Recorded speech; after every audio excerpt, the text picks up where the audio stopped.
Alumni LPDP berulah lagi. Kali ini orangnya adalah lulusan Harvard, founder dan CEO sebuah perusahaan startup, bahkan startupnya masuk sebagai lulusan dari Y Combinator, sebuah inkubator ternama di Silicon Valley. Tapi orang ini diduga melakukan pelecehan, bahkan korbannya ada yang masih di bawah umur. Mari kita bedah bareng-bareng di episode kali ini. Si alumni LPDP ini, sebut saja AS. Dia ini memang punya profil yang bagus. Malah kalau gue bilang kelewat bagus. Makanya ketika ada suara-suara dari korban yang mulai naik, gue nggak heran kalau ada sebagian orang yang tidak percaya kalau si AS ini melakukan perbuatan seperti itu. Bayangkan seorang lulusan Harvard, Fakultas Hukum, S2 pula. Kayaknya dengan profil seperti itu, sulit untuk dipercaya bisa melakukan hal-hal seperti itu.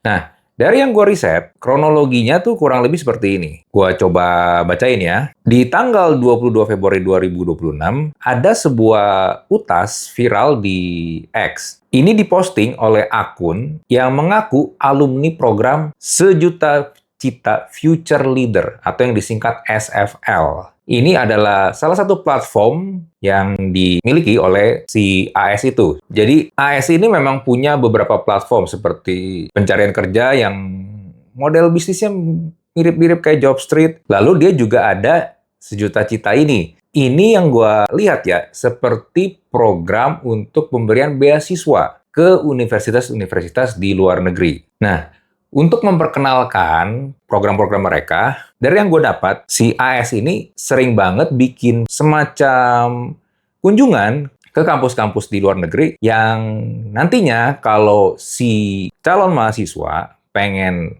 kuliah di situ dan mendapatkan beasiswa, udah dapat gambaran seperti apa. Jadi ini bisa dibilang kayak semacam study tour gitu, tapi untuk melihat kampus-kampus yang ada di luar negeri. Nah, di banyak laporan yang masuk, kejadian-kejadian pelecehan tersebut itu dilakukan kebanyakan ketika sedang melakukan perjalanan ke luar negeri tersebut. Antara lain, membahas cerita hubungan intim pribadi teman, membuat pernyataan bernada seksual di depan peserta, menggunakan diksi merendahkan perempuan, dan gestur fisik yang membuat peserta tidak nyaman. Bahkan ada yang sampai tanpa konsen melakukan kontak fisik ke bagian-bagian tubuh yang private. Nah, di tanggal tersebut mulailah muncul keramaian terhadap kelakuan si terduga berinisial AS ini. Lalu di tanggal 1 sampai 2 Maret 2026, si AS mengupload postingan klarifikasi resmi di akun sosial media dia, terutama di Instagram. Yang pada intinya dia membantah semua berita atau tuduhan yang diarahkan ke dia. Walaupun pernyataan dia itu menurut gua ngawur sih. Karena gini, kenapa ngawur? Tuduhan kepada dia adalah terutama tentang tindakan pelecehan yang diterima oleh peserta. Cuma diartikan sama dia, itu kesalahan dia, tapi bukan karena tindakan pelecehannya, melainkan karena gaya komunikasi dia yang dianggap salah tangkap. Aneh kan? Aneh. Pembelaan dirinya tuh benar-benar menurut gua intinya adalah bukan pelecehan, tapi karena gaya komunikasi dia doang. Yang sempat gue juga komen di postingan tersebut, tidak ada hubungannya antara gaya komunikasi dengan tindakan-tindakan seperti lu pegang paha perempuan tanpa izin. Dan kejadiannya bukan hanya sekali, tapi di beberapa kesempatan bahkan dengan orang-orang yang berbeda. Jadi ini tidak ada hubungannya dengan gaya komunikasi yang menimbulkan ketidaknyamanan. Bukan. Bukan cuy, kalau lu nonton video ini. Bukan. Tapi karena memang lu melakukan tindakan yang tidak pantas. Lalu, tanggal 2 Maret 2026, komunitas atau perkumpulan seperti Harvard Club of Indonesia mulai mengeluarkan statement merespon bahwa saudara AS ini tidak lagi menjadi bagian dari mereka, lalu juga beberapa institusi yang berkaitan dengan AS ini juga mengeluarkan statement yang sama. Yang pada intinya adalah mengeluarkan AS dari komunitas atau institusi mereka. Nah, AS sendiri di tulisannya tersebut juga menyatakan bahwa dia mengundurkan diri dan menunjuk orang lain sebagai penggantinya. Lagi-lagi, ini sebenarnya cuma cara lama, lu nunjuk orang buat ngegantiin lu, tapi tetap aja kalau yang punya perusahaannya lu, ya apa hubungannya? Nggak ada efeknya. Yang ditunjuk itu akhirnya cuma menjadi boneka doang. Nah, kasusnya sendiri sampai sekarang masih terus berkembang. Kalau lu mau ngikutin update-nya atau mau membaca testimoni para korban lebih detail, lebih lengkap, lu bisa ke akun Instagramnya Macha Green, @machagreen 1001. Macha Green-nya itu disambung sama 1001-nya. Nah, lu bisa lihat di situ. Karena gue nggak mungkin bacain semuanya di sini. Nah, terlepas dari semua itu, ada pertanyaan yang menarik menurut gue. Kenapa orang-orang dengan profil positif dan inspiratif seperti AS ini kok bisa berujung melakukan tindakan-tindakan kriminal? Seperti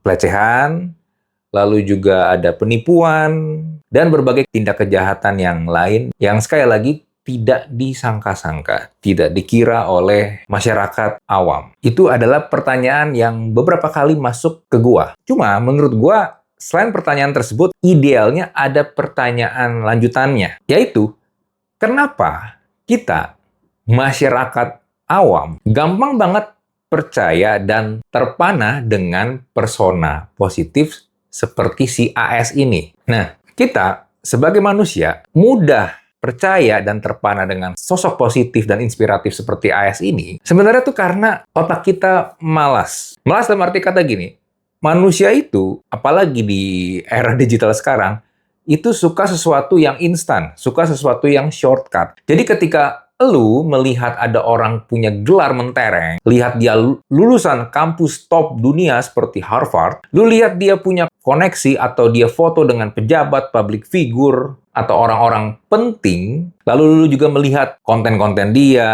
statement-statement dia yang edukatif, memotivasi, udah tuh, dan selesai. Otak lu langsung bilang ke diri lu bahwa orang itu aman, orang itu baik. Nah, ini sering banget disebut di dalam psikologi sebagai the halo effect. Halo tuh ini, lingkaran cincin yang ada di atas kepala. Seperti kalau lu pernah lihat lukisan-lukisan Santo Santa di gereja, terutama gereja Katolik, itu kan sering banget digambarkan di kepalanya ada lingkaran cincin, atau mungkin di Dragon Ball. Goku ketika meninggal kan ada halo tuh di atas kepalanya tuh. Nah, kurang lebih begitu. Itu sebenarnya menggambarkan bahwa otak kita yang suka shortcut itu, kalau melihat ada satu atribut positif di dalam diri seseorang, atribut-atribut lain yang ada di orang tersebut akan dianggap semuanya positif. Lulusan Harvard, pasti cerdas, pinter, berintegritas, terdidik secara moral. Padahal, kecerdasan akademik itu nggak pernah atau nggak menjamin secara otomatis bahwa kedewasaan emosional dan integritas karakter dari orang tersebut pasti terjamin. Ini adalah dua hal yang berbeda. Atau contoh lain misalnya, orang yang kaya raya bukan berarti orang tersebut pasti pintar. Ada aja orang kaya raya yang bego. Atau aneh. Contohnya seperti Elon Musk. Coba bayangkan, orang tua macam mana yang menamakan anaknya itu dengan huruf yang aneh, X, Y, Z, dada. Jadi, lu harus bedain ya. Jangan pukul rata karena gara-gara satu atribut doang sehingga lu melabeli orang tersebut menjadi keseluruhan diri orang itu. Nggak gitu caranya.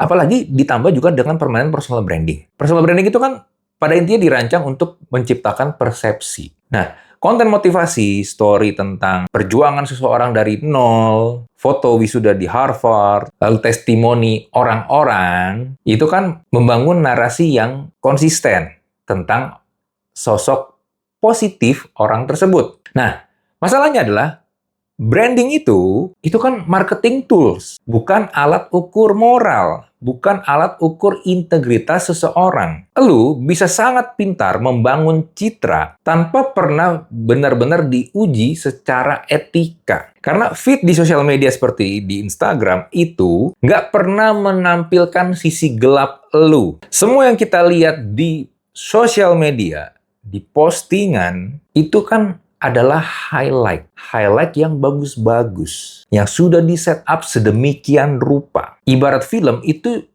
cuma versi trailernya doang. Dikasihnya yang bagus-bagusnya doang. Bahkan kadang saking nggak ada yang bagus, sekali lagi di-set up. Dibuat sedemikian rupa. Jadi bukan film yang utuh. Namun sayangnya, kebanyakan orang sering memperlakukan trailer tersebut sebagai bukti karakter dari seseorang. Nah udah gitu, ditambah status sosial yang dijadikan tameng. Dengan status sosial seperti AS tersebut, orang-orang jadi sungkan untuk mempertanyakan, walaupun sebenarnya kita melihat nih ada tanda-tanda red flag di orang tersebut. Cuma dengan status sosial tersebut, kita merasa kayaknya nggak mungkin deh. Atau kalau lu mau coba nge-push, kayaknya susah nih ntar ngelawannya. Repot. Ya udahlah. Nah, cuma bagaimana kalau ada korban? Korban inilah yang akhirnya harus membayar mahal. Diragukan, sudah pasti. Dibilang cari panggung, pasti juga. Lalu dicap halu, dituduh mau menjatuhkan orang tersebut. Nah, udah gitu, ketimpangan kekuasaan ini nih, juga bikin suara korban terdengar lebih kecil dibandingkan branding dari si pelaku. Dan selama struktur kekuasaan dengan model seperti ini nggak pernah ada yang utak-atik, polanya akan terus berulang. Makanya, kalau lu sekarang ini sedang membangun personal branding, apalagi dengan persona karakter yang positif, yang perlu lu camkan adalah lu itu bukan hanya menjual konten yang positif doang, tapi lu juga menjual kepercayaan. Kredibilitas elu. Artinya tanggung jawab elu itu akan jauh lebih besar dibandingkan tanggung jawab orang-orang pada umumnya. Lu harus bisa menjaga batas profesional dengan ketat. Lu juga harus transparan soal kapasitas elu sendiri dan posisi elu. Selain itu, lu juga harus sadar bahwa jumlah followers lu itu bukan hanya sekedar angka. Mereka itu manusia. Kalau lu nggak siap memikul tanggung jawab sebesar itu, ya menurut gue, janganlah membangun personal branding dengan persona positif yang seperti itu. Lu belum siap.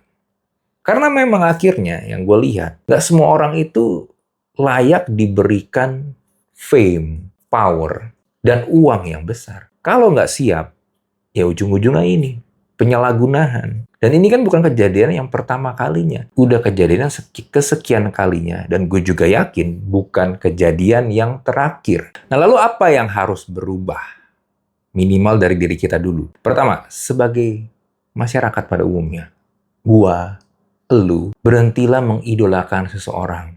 Bahkan sampai mengkultuskan seseorang secara buta. Jangan. Mereka pasti punya sisi gelapnya. Ada sisi jeleknya. Jangan ditelan mentah-mentah apa yang mereka bikin di sosial media. Sebagai praktisi personal branding, dan gua juga sering memberikan edukasi tentang personal branding, salah satunya nanti di tanggal 8 Maret 2026, gua akan bareng MySkill sharing tentang cara membangun personal branding yang benar. Lu bisa ikutan, nanti daftarnya bisa langsung di websitenya MySkill. Gua akan taruh linknya di kolom deskripsi. Lu bisa daftar di situ. Jam 3 sore, sambil menunggu waktu buka puasa, nanti akan via Zoom. Jadi, kalau lu nggak berdomisili di daerah Jakarta, lu bisa ikutan juga join. Biar, kalau lu memang ingin mulai membangun personal branding, jangan sampai terjebak dengan kasus-kasus yang berujung kriminal. Personal branding itu bisa dipakai untuk memberikan inspirasi, edukasi, dan memberikan dampak baik. Tapi lu tetap butuh yang namanya integritas.